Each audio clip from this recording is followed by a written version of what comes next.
వైకుంఠ ఏకాదశి విశిష్టత. సంవత్సర కాలానికి 24 ఏకాదశులుంటాయి. కానీ వేటి విశిష్టత వాటిదే.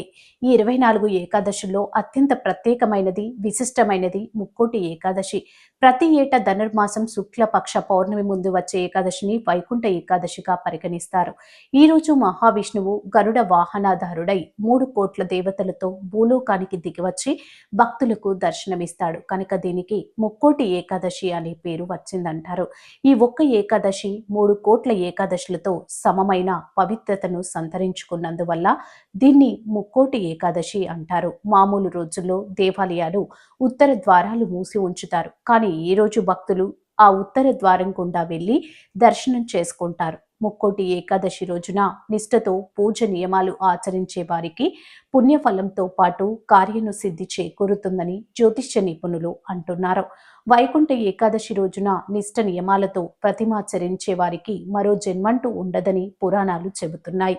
ముక్కోటి ఏకాదశిన మరణించిన వారికి వైకుంఠ వాసం సిద్ధిస్తుందని, స్వర్గంలోని తలుపులు వారి కోసం తెరిచే ఉంటాయని శాస్త్రాలు పేర్కొంటున్నాయి. కృతయుగంలో మురా అనే రాక్షసుడు దేవతలను సత్పురుషులను బాధించేవాడు. దేవతలు తమ గోడును విష్ణుమూర్తికి విన్నవించి రక్షించమని ప్రార్థించారు.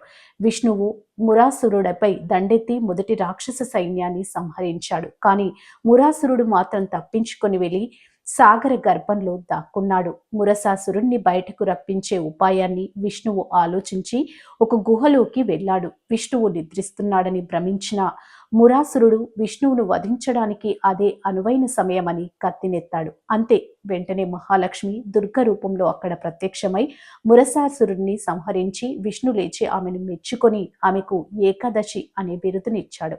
అప్పటి నుంచి ఏకాదశి వ్రతం ప్రాచుర్యం పొందిందని శాస్త్రాలు పేర్కొంటున్నాయి. ఏడాదిలో 24 ఏకాదశుల్లో ఉపవాసం ఉంటే వచ్చే మొత్తం ఫలితం ముక్కోటి ఏకాదశి రోజున లభిస్తుందని పెద్దల మాట. ప్రియాయ నమః. ఓం శ్రీరామాయ నమః. ఓం సాత్విక్ వర్ణాయ నమః.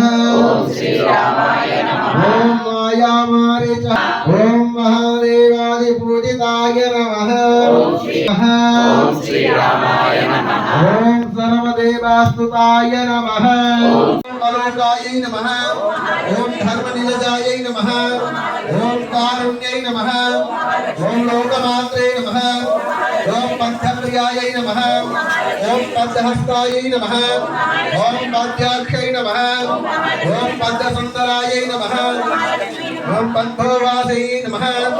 ఓం పద్మముఖాయై నమః. ఓం పద్మప్రియాయై నమః. ఓం బ్రహ్మాయై నమః. ఓం పద్మమాలధారై నమః. ఓం దేవ్యై నమః. ఓం పద్యన్వై నమః. ఓం పదగస్పిన్యై నమః. ఓం పుణ్యగంధయాయై నమః. ఓం సుప్రసన్నాయై నమః. ఓం సదాభిముఖాయై నమః. ఓం ప్రభాయై నమః. ఓం చంద్రవర్ణాయై నమః. ఓం చంద్రాయై నమః. ఓం చంద్రమహారై నమః. ఓం సర్వోపాస్యాయై నమః. ఓం సర్వమాయై నమః. ఓం పూర్ణే నమః. ఓం శివాయై నమః.